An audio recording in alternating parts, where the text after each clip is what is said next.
Okay, we are continuing Birchas Tzaddik by the Ben L'Oshri Parshas Ki Tavo. The pasuk says, "Vayareu otanu Mitzrim vayanunu." The Egyptians were dealt harshly with us, badly. Vayanunu, they afflicted us. Vayitnu aleinu avodah kasha. They put hard labor upon us. Vanitzak el Hashem Elokei Avosenu. And we called out to Hashem, the God of our fathers. Vayishma Hashem el koleinu vayard onyenu. Hashem heard our voice and saw our affliction. It says, it's known the grammar, it really should have said, Vayareu lanu ha-mitzrim, that the Mitzrim were bad to us. And however, the pasuk says, Osanu. It's a little different in its connotation. Aval yadua mashkasu besifrim hakadoshim. It's known in the Svarim that what they write.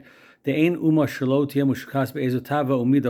no nation that is steeped in a certain taiva and a bad character trait. And they cannot have dominance, dominion over Bnei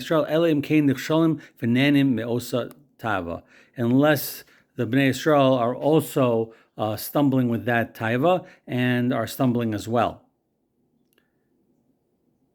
And that's why the pasuk says, "Vayareu osanu ha-mitzrim," that the Mitzrim were bad to us. Meaning, in a way, osanu ha-mitzrim, we are like the Mitzrim. Meaning, we had the avera of avodah zarah, as he's going to say, and the Mitzrim also had the avera. So, because we had the avera of avodah zarah, they were able to be sholet on us, to have dominion over us.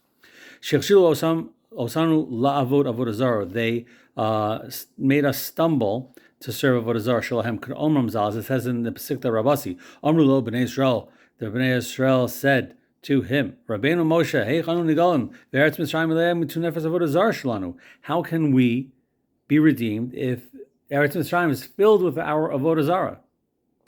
Amar lahem, he said, Hoel v'hu chavetz b'gulaschem. Since Hashem wants, He desires your redemption. Eino mistaka b'maasechem v'goel eschem. He's not looking at your deeds, but rather He is going to redeem you. And because of this, through this, vayanunu, they afflicted us. Vayidnu alinu avodah kasha. They put upon us heavy, harsh labor. But what's the etza? What's the antidote to this? Shehu kol pashut, a simple, straightforward voice, just like the shofar is a kol pashut, the tkiya, straightforward voice, tkiya. Ki b'tefillah, in the tefillah, yesh inyan malacha yashars hamunim al shari tefillah. By tefillah, the malachim, they bring up the tefillah to Hashem.